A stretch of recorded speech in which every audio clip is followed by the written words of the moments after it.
Hi everyone, welcome to Simran's chemistry class. आज हम discuss करेंगे सीएसआईआर नेट के प्रीवियस ईयर क्वेश्चंस को। तो देखो, आज का सबसे पहला क्वेश्चन है कि हमारे पास इस तरह से स्टार्टिंग मटेरियल गिवन है और यहाँ पे मेरे पास ये जो अल्कोहल है प्रॉपर जाइलिक अल्कोहल है। प्रॉपर जाइलिक अल्कोहल है। इसमें हम ऐड करने हैं लिथियम एल्यूमिनियम हाइड्राइड और सोडियम इथॉक्साइड। ए प्रोडक्ट मिलेगा। सेकंड स्टेप में हम शार्पलेस इपॉक्सीडेशन कर रहे हैं using plus DET diethyl tartrate, तो हमें बी प्रोडक्ट मिलेगा। हमें देखना है इन चार ऑप्शन में से कि ए और बी प्रोडक्ट जो है वो क्या क्या मिलेगा। ठीक है, तो देखो कुछ बातें ध्यान में रखनी है। यहाँ पे जो लिथियम एल्यूमिनियम हाइड्राइड है, this is a strong reducing agent. This is a strong reducing agent. इसका इस डबल बॉन्ड पे तो कोई इफेक्ट नहीं पड़ेगा, लेकिन इस ट्रिपल बॉन्ड को देखोगे which is next to OH या प्रोपर गायलिक अल्कोहल्स जो होते हैं, ये उसको जो है वो रिड्यूस करता है। किसमें रिड्यूस करते हैं? उसको ट्रांस एल्कीन में। अब ऐसा क्यों? देखो, अगर मेरे पास नॉर्मल एल्काइन है, लेट्स से मेरे पास नॉर्मल एल्काइन है, मैं उसमें लिथियम एल्यूमिनियम हाइड्राइड डालूंगी तो कोई रिएक्शन नहीं होगी। लेकिन अगर वही एल्काइन जो है वो नेक्स्ट टू ओएच है, उसके पास जो है वो ऑक्सीजन अटैच्ड है, तो वो लिथियम एल्यूमिनियम हाइड्राइड के साथ ट्रांस एल्कीन में कन्वर्ट होगी। अब ऐसा क्यों होगा? क्योंकि जो हमारे पास एल्यूमिनियम है वो कोऑर्डिनेट करते हैं ऑक्सीजन के साथ। देखो किस तरह से, पहले इसको ड्रॉ करते हैं। अब क्या होगा, मैंने इसमें डाली लिथियम एल्यूमिनियम हाइड्राइड, तो ये क्या करेगा? एल्यूमिनियम, इसको यहाँ पे देखो, इसको मैं यहाँ ड्रॉ कर रही हूँ। यहाँ पे है मेरे पास एल्यूमिनियम, इसके साथ एच एच एच एच और इस पे आएगा नेगेटिव चार्ज। होगा क्या? एल्यूमिनियम और ऑक्सीजन कोऑर्डिनेट करेंगे और यहाँ से हाइड्राइड का ट्रांसफर होगा। ठीक है, तो मेरे पास यहाँ से जो एल्कीन मिलेगी वो ट्रांस एल्कीन मिलेगी। बट उससे पहले, उसको ड्रॉ करने से पहले नंबर ऑफ कार्बन काउंट करते हैं ताकि कार्बन में हमें कोई प्रॉब्लम ना हो। तो देखो, सबसे पहले ये 1 2 3 4 5 6, ये 7, ये 8, ये 9 कार्बन है हमारे पास टोटल। तो यहाँ पे मैंने इसको ड्रॉ किया, यहाँ पे डबल बॉन्ड इस तरह से। 1 2 3 4 5 6, 7 और 8 के बीच में मुझे ट्रांस एल्कीन बनानी है और 9, और यहाँ पे है OH, तो मेरे पास ये बनेगा प्रोडक्ट ए। ठीक है, तो ध्यान रखना, जो प्रॉपर गायलिक एल्कोहल्स होती हैं उन्हीं को ही लिथियम एल्यूमिनियम हाइड्राइड रिड्यूस कर सकता है। अदरवाइज नॉर्मल एल्कीन को, सॉरी, नॉर्मल एल्काइन को जो है वो नहीं रिड्यूस कर सकता। तो ऑप्शंस को देखोगे तो ऑप्शन में ना, यहाँ पे इसमें एक प्रॉब्लम है, यहाँ पे एक CH2OH इस तरह से प्रोडक्ट आएगा। ठीक है, इन दोनों को तो एलिमिनेट कर देना, क्योंकि जहां पे भी सिस एल्कीन बन रही है वहां पे इनको एलिमिनेट कर देना। यहाँ पे भी इन्हें एक एक जो है वो एक्स्ट्रा दिखाना चाहिए था, क्योंकि हमारे पास टोटल जो है वो 9 कार्बन है ना। इसको देखोगे 1 2 3 4 5 6 7 8 9, इन्होंने एक कार्बन नहीं शो किया, बट इस तरह से कंप्लीट पिक्चर है। तो ए और सी में से कोई एक हो सकता है based on the first reaction. अब सेकेंड रिएक्शन की बात करते हैं, शार्पलेस इपॉक्सीडेशन। उसको देखो, अगर मेरे पास, अगर मैं प्लस डीईटी यूज करती हूँ तो हमारे पास एक ट्रिक होती है। जो शार्पलेस इपॉक्सीडेशन होती है ना, वो सिर्फ अलाइलिक अल्कोहल्स की होती है। पहली बात, अलाइलिक अल्कोहल्स की होती है। ठीक है, तो जो ये वाला ये जो दूसरा वाला डबल बॉन्ड है, इसको हमने एज सच रखना है ऑप्शंस में। पहली बात, बेस्ड ऑन दिस हम ए को भी एलिमिनेट कर सकते हैं, क्योंकि इन्होंने इसकी भी ऑक्सीडेशन कर दी, विच इज रॉन्ग। सिर्फ अलाइलिक अल्कोहल की ऑक्सीडेशन होगी। ठीक है, बेस्ड ऑन दिस हमारा करेक्ट ऑप्शन जो है वो सी है, इस तरह से। लेकिन हम इसको कंप्लीट करते हैं कि किस तरह से हम शार्पलेस इपॉक्सीडेशन करते हैं। तो जब हमारे पास एलाइलिक अल्कोहल होती है ना, तो हम क्या करते हैं, हम जहाँ पे हमारा डबल बॉन्ड होता है ना, जिस साइड पे OH होता है, हम ना इस तरह से एरो ड्रॉ करते हैं।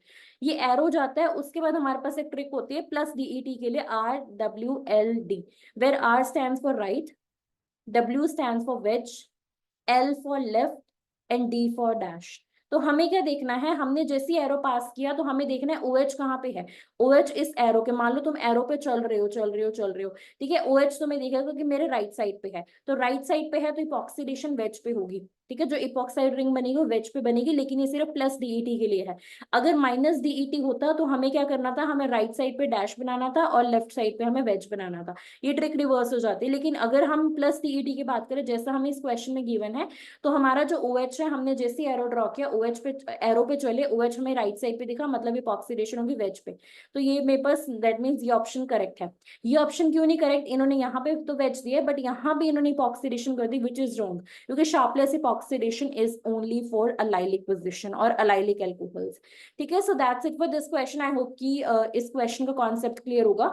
यहाँ पे इस क्वेश्चन में हमने दो चीजें सीखी विच आर वेरी इंपॉर्टेंट, कि प्रॉपर गायलिक एल्कोहल जो, तो लिथियम एल्यूमिनियम हाइड्राइड उनको रिड्यूस करता है टू ट्रांस एल्कीन।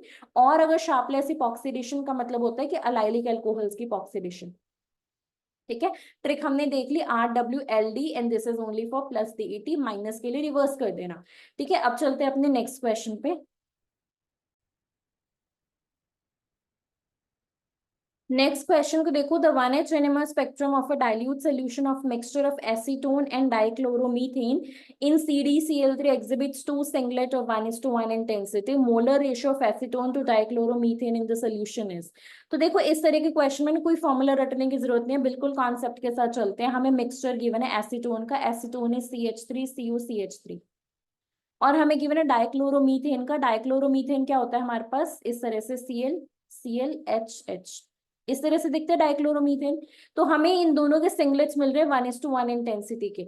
अब देखो इसमें देखोगे तो इसके पास 6 इक्विवेलेंट हाइड्रोजन है, 6 इक्विवेलेंट हाइड्रोजन है, इसके पास 2 इक्विवेलेंट हाइड्रोजन है। इनकी 1:1 इंटेंसिटी कब मिल सकती है, इसका अगर मैं लू 1 मोल, 1 मोल मतलब इसके 1, अगर मैं इसका एसीटोन का 1 मोल लूँ तो इसके पास 6 हाइड्रोजन होंगे। मुझे 1:1 इंटेंसिटी, इंटेंसिटी का मतलब है कि प्रोटॉन्स की रेशियो मुझे इक्वल करनी है। तो इसके 1 मोल में जो है वो 2 हाइड्रोजन है, 2 प्रोटॉन्स हैं, तो इसके मुझे लेने पड़ेंगे 3 मोल्स, तभी उसमें 6 प्रोटॉन्स होंगे, और 6:6 मींस 1:1 रेशियो तब बनेगी।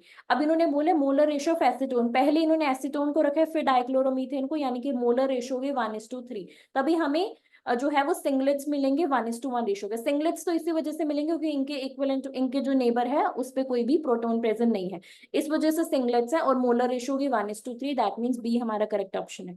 ध्यान से देखना पहले क्या लिखा हुआ है, पहले अगर एसीटोन है तो 1:3, अगर पहले डाइक्लोरोमीथेन होता तो 3:1। ठीक है, तो इस तरह से कोई कोई जो हमारे पास फॉर्मूला है वो रटने की जरूरत नहीं है, बिल्कुल इसको जो है वो अपने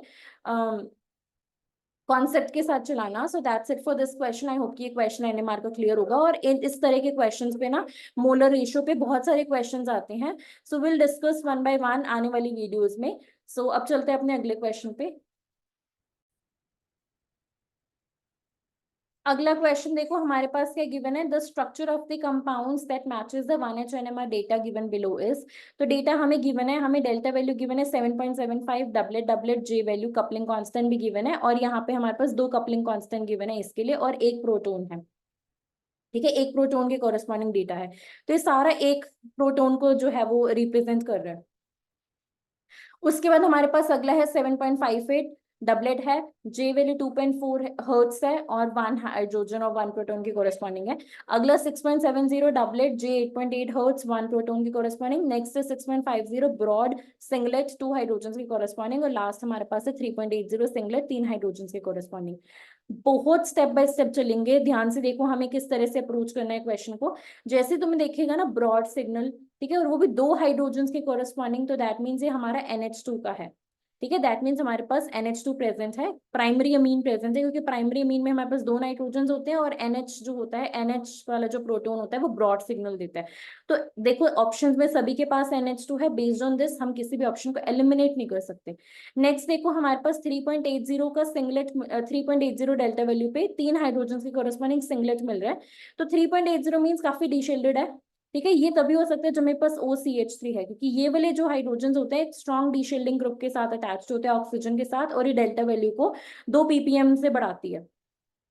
ठीक है, तो इसकी जो डेल्टा वैल्यू होती है वो 1.9 के आसपास होगी, 2 ppm से बढ़ाएगी, तो इसका मतलब है 2.9 या 3 के आसपास आएगा। दैट मीन्स कि हमारे पास इसके मतलब OCH3 प्रेजेंट होगा मॉलिक्यूल में। तो देखोगे OMe, OMe, OMe इन सब में गिवन है, यहाँ पे OMe नहीं है, दैट मीन्स डी को एलिमिनेट कर दो। यहाँ पे जो मीथाइल है वो next to a weak deshielding group है, next to carbon oxygen double bond है, तो इसकी डेल्टा वैल्यू जो है 2.1 ppm के आसपास आनी चाहिए। ठीक है, जो हमें नहीं मिल रही है, दैट मीन्स हमने बेस्ड ऑन दिस हमने डी ऑप्शन को एलिमिनेट कर दिया। अब चलते हैं नेक्स्ट डेटा पे।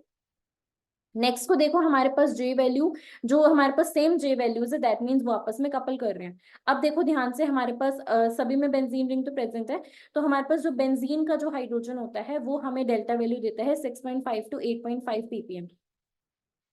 अब इन दोनों वैल्यूज को देखो, 7.75, 7.58, ये जो है वो डीशिल्डेड वैल्यूज हैं, और जो 6.70 है और 6.70 है वो कम डीशिल्डेड है। तो हमें इसके कोरेस्पॉन्डिंग हमें इस बेंजीन के कॉरेस्पॉन्डिंग हमारे पास 3 हाइड्रोजन, एक हाइड्रोजन इसका, एक हाइड्रोजन इसका, एक हाइड्रोजन इसका, मतलब हमारे पास बेंजीन रिंग पे 3 हाइड्रोजन होने चाहिए, यानी कि बेस्ड ऑन दिस हम किसी को भी एलिमिनेट नहीं कर पा रहे हैं। लेकिन डेल्टा वैल्यू को ध्यान से देखो, डेल्टा वैल्यू हमें क्या कहना चाहती है, एक हमें 7.75, एक 7.58, 7.75, 7.58, ये हमें ये बता रही है कि ये वाले जो प्रोटॉन्स हैं वो हाईली डीशिल्डेड है। अगर वो डीशिल्डेड है that means they are next to strong electron withdrawing group, क्योंकि electron withdrawing group electron density को पुल करेगा, प्रोटॉन को जो है वो डीशील्ड करेगा। तो यानी कि NO2 के नेक्स्ट में 2 हाइड्रोजन होने चाहिए, ये वाले जो 2 हाइड्रोजन हैं ये हमारे पास जो है वो डीशील्डेड होंगे, बहुत ज्यादा डीशील्डेड होंगे, जो हमें ये वैल्यू देंगे। ठीक है, अब इसके मतलब यहाँ से इस ऑप्शन को एलिमिनेट कर दो, और डी तो हम ऑलरेडी कर चुके थे।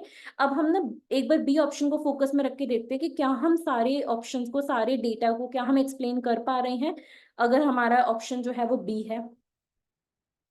तो देखो NO2, OMe के सिग्नल्स को हम एक्सप्लेन कर चुके हैं, NH2 के सिग्नल्स के एक्सप्लेनेशन में दे चुकी हूँ, अब सिर्फ इन हाइड्रोजन्स को देखना। इसको मैंने बोला HA, इसको मैंने बोला HB, इसको मैंने बोला HC। ठीक है, अब देखो यहाँ पे जो HB है और HA है, इनकी डेल्टा वैल्यू जो है ये एक एक हाइड्रोजन के कोरस्पॉन्डिंग है। इनकी डेल्टा वैल्यू हमें 7.75 और 7.58। इस हाइड्रोजन को देखोगे तो इसके ऑर्थो में ये है, तो ये एक दूसरे को कपल करेंगे, इसकी वजह से ये जो है वो डबलेट आएगा। ठीक है, अब यहाँ पे ये जो है ये नॉन इक्विवेलेंट प्रोटॉन्स है ना, नॉन इक्विवेलेंट प्रोटॉन्स एक दूसरे को कपल करते हैं। तो यहाँ पे मेरे पास क्या हो रहा है, यहाँ पे 1 2 3 4, यहाँ पे 4 जो कपलिंग हो रही है, और इसकी वजह से इसको एक और डबलेट मिल रहा है। तो इसको देखोगे तो यहाँ पे डबलेट ऑफ डबलेट मिल रहा है, मीन्स 7.75 इसकी डेल्टा वैल्यू है ppm। 8.8 हर्ट्ज इस ऑर्थो कपलिंग की वजह से, 2.4 हर्ट्ज इस मेटा कपलिंग की वजह से आ रहा है, और एक हाइड्रोजन के कॉरेस्पॉन्डिंग है, मतलब इसकी हमने डेल्टा वैल्यू को हमने असाइन कर दिया। अगली देखो 7.58, तो वो यहाँ पे है which is next to a strong deshielding group, ये 7.58 है। अब इसके ऑर्थो में तो कोई हाइड्रोजन नहीं है, दोनों साइड्स पे देख लो, बट इसके मेटा में HA है, तो इसकी वजह से हमारे पास इसके कॉरेस्पॉन्डिंग सिर्फ एक डबलेट आएगा, और इसकी जो J वैल्यू है वो भी सिर्फ मेटा कपलिंग, मेटा जो है वो मेटा कपलिंग के कॉरेस्पॉन्डिंग होगी। ठीक है, तो हमने इसका सिग्नल भी असाइन कर दिया। नेक्स्ट मेरे पास ये HC है, HC की वैल्यू हमारे पास जो है वो 6.70 हर्ट्ज पे आएगी, क्योंकि इसके साथ जो है NH2 है, और NH2 क्या करेगा, इस पे इलेक्ट्रॉन डेंसिटी को बढ़ाएगा, और अगर इस पे इलेक्ट्रॉन डेंसिटी बढ़ेगी तो शील्ड होगी, और अगर ये शील्ड होगी तो इसकी डेल्टा वैल्यू कम होगी, that's why it is only 6.70।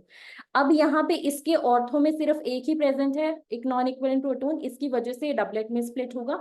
इसकी J वैल्यू जो है वो 8.8 हर्ट्ज आएगी, कॉरेस्पॉन्डिंग टू ऑर्थो कपलिंग, और इसके मेटा पोजीशन पे देख लो, कहीं पे भी मेटा पोजीशन पे प्रोटॉन नहीं है, इसकी वजह से ये सिर्फ 8.8 हर्ट्ज पे एक ही सिग्नल देगा, डबलेट। तो यानी कि हमारा जो करेक्ट स्ट्रक्चर है based on all the data points वो है बी। इसको मैं एक्सप्लेन कर चुकी, broad means NH2, 3.80 means OMe वाला। ठीक है, तो हमें इस तरह से बहुत ध्यान से डेटा को कंसिडर करना होता है, और हम ऑप्शंस को एलिमिनेट करके अपने आंसर तक पहुंच सकते हैं। और J वैल्यू जो है, अगर कभी भी J वैल्यू 8 हर्ट्ज के आसपास होगी और हमारे पास बेंजीन रिंग है या फिनाइलिक रिंग है, तो 8 हर्ट्ज का मतलब है कि हमारे पास हो रही है ऑर्थो कपलिंग, और अगर हमारे पास J वैल्यू 2 हर्ट्ज के आसपास है दैट मीन्स हमारे पास हो रही है मेटा कपलिंग। ठीक है, so that's it for this question. ध्यान रखना इन सारे पॉइंट्स का। अब हम चलते हैं अपने अगले क्वेश्चन की तरफ। लास्ट क्वेश्चन देखो, correctly match structure and the carbonyl stretching frequency setters. तो हमारे पास 3 इस तरह से कार्बोनिल कंपाउंड्स गिवन है, उनकी स्ट्रेचिंग फ्रीक्वेंसीज गिवन है, हमें इनको मैच करना है आपस में कि कौन सी जो वैल्यू है किसकी कॉरेस्पॉन्डिंग है। तो ध्यान से देखो, यहाँ पे जो ऑक्सीजन है उसके पास लोन पेयर है, यहाँ पे इसकी वजह से होगा क्या, रेजोनेंस होगी। रेजोनेंस की वजह से ये वाला जो बॉन्ड है, इसमें जो कार्बन ऑक्सीजन बॉन्ड है इसमें सिंगल बॉन्ड करेक्टर आ जाएगा, और जो स्ट्रेचिंग फ्रीक्वेंसी होती है ना, जो स्ट्रेचिंग फ्रीक्वेंसी होती है वो प्रोपोर्शनल होती है स्ट्रेंथ ऑफ बॉन्ड के, बॉन्ड स्ट्रेंथ कह सकते हो, अब स्ट्रेंथ ऑफ बॉन्ड के डायरेक्टली प्रोपोर्शनल होता है, जितना बॉन्ड स्ट्रॉन्ग होगा उतनी ही ज्यादा हमारे पास स्ट्रेचिंग फ्रीक्वेंसी होगी। लेकिन यहाँ पे हो रहा है रेजोनेंस। अब इसकी बात करो, इस आर वाले की, इस आर को ध्यान से देखना, या मैं इसको यहाँ पे ड्रॉ करती हूँ। ठीक है, यहाँ पे ये देखो, यहाँ पे बहुत ही स्ट्रॉन्ग रेजोनेंस हो रहा है, यहाँ पे ऑक्सीजन के लोन पेयर इस तरह से जाएंगे, या फिर यहाँ से इधर जाएगा, मतलब यहाँ पे क्रॉस कॉन्जुगेशन हो रही है। क्रॉस कॉन्जुगेशन मतलब दोनों तरफ से इसको इलेक्ट्रॉन डेंसिटी मिल रही है, दोनों तरफ से कॉन्जुगेशन की वजह से ये जो कार्बन ऑक्सीजन बॉन्ड है इसमें बहुत ज्यादा सिंगल बॉन्ड करेक्टर आएगा। ये वाला बॉन्ड जो है बहुत ही ज्यादा वीक हो जाएगा, और जितना वीक हो जाएगा इसकी जो स्ट्रेचिंग फ्रीक्वेंसी है उतनी ही कम होगी। तो इसकी स्ट्रेचिंग फ्रीक्वेंसी जो है वो हमें क्या करनी है, कम करनी है, दैट मीन सबसे कम हमारे पास एक्स में है। अगला पॉइंट देखो, नेक्स्ट पॉइंट में हमारे पास क्या है, यहाँ पे मेरे पास डबल बॉन्ड इस साइड पे है। अब जब डबल बॉन्ड इस साइड पे है, इसको मैं यहाँ पे ड्रॉ करती हूँ ताकि और ज्यादा क्लैरिटी हो। यहाँ पे डबल बॉन्ड है, तो होगा क्या, डबल बॉन्ड यहाँ होने की वजह से ये जो ऑक्सीजन के लोन पेयर है वो यहाँ पे बिजी हो गए हैं, इस तरफ कॉन्जुगेशन में बिजी हो गए हैं। और ये वाला जो कार्बन ऑक्सीजन बॉन्ड है वो एक तरह से जो है वो कम कॉन्जुगेशन में है, ये एक तरह से फ्री फ्री फील करेगा खुद को, क्योंकि ऑक्सीजन के लोन पेयर अब इस दूसरी साइड पे बिजी हो गए हैं। तो अगर ये फ्री है, यानी कि बॉन्ड स्ट्रेंथ डबली बॉन्ड करेक्टर ज्यादा है, बॉन्ड स्ट्रेंथ ज्यादा है, यहाँ पे स्ट्रेचिंग फ्रीक्वेंसी सबसे ज्यादा होगी, दैट मीन्स इसके कॉरेस्पॉन्डिंग हमारे पास आएगा जी। यहाँ पे देखोगे तो यहाँ पे एक ही तरफ से इसको जो है वो इलेक्ट्रॉन डेंसिटी मिल रही है, तो इन बिटवीन से वैल्यू आएगी विच इज वाई। ठीक है, इलेक्ट्रॉन्स में होता भी है, इलेक्ट्रॉन्स में जो है 1770 के आसपास आती है। अब देखना ध्यान से, अगर मैं ऑप्शंस की बात करूं तो हमारे पास पी के कॉरेस्पॉन्डिंग आ रहा है वाई, क्यू के कॉरेस्पॉन्डिंग आ रहा है जी, और आर के कॉरेस्पॉन्डिंग आ रहा है x. That means correct option हमारा ए है। ठीक है, तो हमें क्या करना है, हमें कैसे ना कैसे करके कॉन्जुगेशन देखनी होती है, हमें देखना होता है कि कार्बन ऑक्सीजन का जो बॉन्ड है वो कितना ज्यादा स्ट्रांग है। अगर रेजोनेंस की वजह से ये वाले बॉन्ड पे सिंगल बॉन्ड करेक्टर आ रहा है, तो इसका मतलब है स्ट्रेचिंग फ्रीक्वेंसी कम होगी। अगर अगर मान लो यहाँ पे इस केस में जैसे ऑक्सीजन बिजी हो गया था दूसरी साइड पे, ठीक है, तो वहां पे हमारे पास स्ट्रेचिंग फ्रीक्वेंसी बढ़ जाती है। तो ये कॉन्सेप्ट है इस क्वेश्चन के पीछे। आई होप कि आज के सारे क्वेश्चंस क्लियर होंगे। If you guys like this video then please subscribe to this channel. Thank you so much.